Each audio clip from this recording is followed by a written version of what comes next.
बसलेलं आहे त्याच्या आधीपासून तर मी तिथे गाडी लावतो. आता काही दिवसाच्या नंतरून त्यांनी जे डिवायडर टाकलेलं आहे, डिवायडर टाकल्याच्या नंतर पण आम्ही तिथे आम्हाला नगरपालिका प्रशासनाने दुसरीकडे जागा दिलेली आहे. पण ते जेव्हा देतील तोपर्यंत आम्हाला त्यांनीच सांगितलेलं आहे की बाबा तुम्ही इथे लावा. आम्ही तिथे गाडी लावतो आहे.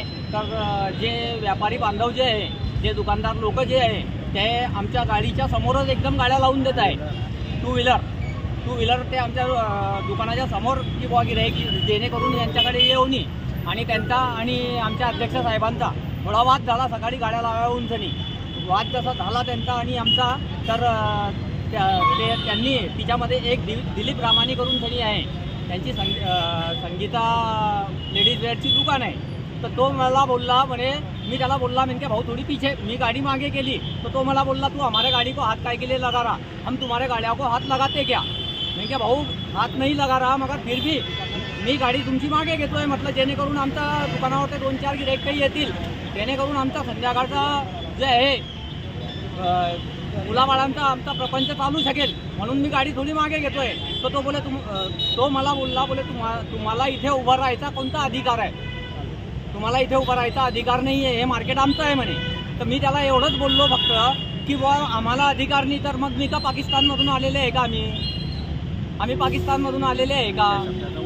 ह्या शब्दाचा त्यांनी उलटा अर्थ करून त्यांनी काहीच्या माहिती मीडियामध्ये तुम्हाला दर्शवत आहे आणि तुम्हाला मीडियामध्ये काही उलटं सांगून राहिले. आणि हे जे गोष्ट आहे हे ते आमच्याशी आम्ही जीव मुठीमध्ये घेऊन सण तिथे दुकानावर ते थांबतो की जेणेकरून हे केव्हा पण आपल्याशी झगडा करतील आणि दुकाने बंद करतील, उसावरची सुव्यवस्था बिघडवतील. आम्ही त्याच्याकरता काहीच बोलत नाही त्यांना, हात जोडून सण आम्ही त्यांना सेट करत राहतो, तरी पण ते आमच्याशी खाजवायचे धंदे करताय. मग आता तुम्ही बाजारपेठ पोलीस स्टेशनमध्ये आले, कशासाठी आले नेमकं. आता आम्ही पण त्यांच्या विरुद्ध क्रॉस कंप्लेंट करणार आहे. आणि ते डायरेक्ट मला डायरेक्ट शिव्या देतोय. तो कोण नाव काय. दिलीप रामानी करून पण जो व्यक्ती आहे त्यांनी मला पण शिव्या दिल्या आणि जो आमचे बंधू आहे यांना पण काय बोललेले आहे ते सांगतील का मला. त्यांचं दुकान सोडून मी तिकडे गेलो तर पाहतोय तर कमीत कमी हे 15 ते 20 जणांचा जमाव. काय करायचं आहे उखाडून घ्या आम्हाला, म्हणजे एकदम. आणि जे दुकानदार नवी होते ते बाहेरून नगरसेवक जे बत्रा साहेब आले होते त्यांच्यासोबत अजून 2-4 जण जे होते ते पण माझ्या अंगावर जाऊन आले. काय मारामारी झाली का काय. नाही, अंगावर आले तर त्यांना 2-3 जणांनी आवरलं. कमीत कमी 15 ते 20 जणांचा जमाव माझ्या. काय बोलत होते ते. नगरसेवक बत्रा साहेब आणि जे तुम्हाला उखाडायचं ते उखाडून द्या, आम्ही पाकिस्तानाहून आलेलो आहे, काय करायचं म्हणे तुम्हाला. म्हटलं आम्ही असा शब्द हा बोललेलाच नाही, मी तिथं होतो. हा भाऊ काय बोलला तिथं, ते भाऊ बोलले की तुमचं इथं हक्क नाही आहे गाड्या लावायचा. तर हा भाऊ काय बोलला, आम्ही काय पाकिस्तानाहून आलेलो आहे का की आमचा इथं हक्क नाही आहे, आम्ही तर इथेच. हां, त्यांनी काय सांगितलं, त्यांनी वेगळा अर्थ पकडून घेतला आणि तोच वाद सोडवण्यासाठी मी तिथं होतो. तर हे 15 ते 20 जणांचा जमाव डायरेक्ट चालू झाला. आणि हे म्हणजे नगरसेवक म्हणून सोबतच नाही, तर गुंडगिरी झाली एक प्रकारे. नगरसेवकाचं असं काम आहेच नाही, पण हे राजकारण चालू आहे. आता कोणते नगरसेवक होते. बत्रा साहेब आपले, ते आम्हाला कॅन्सर बोलले होते. मग मी त्यांना एकच शब्द सांगितला, म्हटलं कॅन्सर सर हा माणसासोबतच जातो, आम्ही कॅन्सर आहेत म्हटलं. त्यांना तेच लागून गेले. मग ते 15 ते 20 लोक जमाव चालून येतोय आमच्या. मग आता तुमची पुढची मागणी काय. मागणी काय आहे, आम्हाला नगरपालिका प्रशासन आता बसलेलं आहे, ते आम्हाला व्यवस्थित आखणी आखून दिलं. आम्हाला पण पोट भरायचे, त्यांना पण पोट भरायचे. आमची हात जोडून विनंती आहे, आमच्या मागे बी खूप टेन्शन आहे, तुमच्या मागे बी रोज पोट भरा आणि सुखाने आम्हाला धंदा व्यवसाय करू द्या तिथं. त्यातले काही लोक आम्हाला अशा धमक्या देतात, विनंती आहे. त्यातले काही लोक आम्हाला अशा धमक्या देतात की आम्ही 10 दिवस दुकान बंद ठेवू, हे 2 दिवसामध्ये हे यांचे वांदे होऊन जातील काय प्यायचे. नाही हे जाणीव त्यांना आहे, असे बोलले 2-4 लोक तिथे बोलले.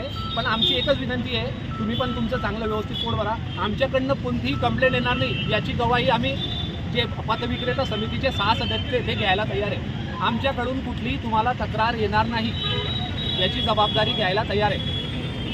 काय केलं बघ. आम्हाला ज्या वेळेला आमचे ठिकाणी संजूभाऊ सावकार वर्षोत्तर मंत्री होते त्या टायमाला त्यांनी आम्हाला ह्या ठिकाणून, ज्या ठिकाणी आम्ही पूर्वीपासून 20 ते 25 वर्ष आले व्यवसाय करतो आहे, पण काही दुकानदार आणि नगरसेवक यांना त्या ठिकाणी आम्ही नकोसे झालेलो, तर त्यांनी त्या ठिकाणी आम्हाला तिथून उचलून आपल्या जे जैन मंदिर आहे भाजी मार्केट समोर आम्हाला तिथं जागा दिलेली आहे. त्या मागे आम्ही त्या विषयावर उपोषण पण केलं होतं आणि त्या ठिकाणी आम्हाला त्यांनी जागा अलॉट पण केलेली होती आणि ते पंचायती भवन वाडा आहे त्या ठिकाणी आमची सोडत पण म्हणजे लकी ड्रॉ पण झाले, आम्हाला जागेचं वाटप पण झालेलं आहे. पण विषय असा आहे की ते जागेचा जे वाद आहे तो अजून म्हणजे त्या ठिकाणी अजून काहीच काम झालेलं नाही. त्यांनी आम्हाला खूप आश्वासन दिलं होतं मंत्री साहेबांनी आणि नगरसेवक लोकांनी की तुम्हाला आम्ही तिथं डोमसारखं मार्केट तयार करून देऊ, तिथं CCTV कॅमेरा लावून देऊ, तुम्हाला सगळ्या तिथं त्या सुविधा देऊ, त्यानंतर आम्ही तुमचं तिथं पुनर्वसन करू.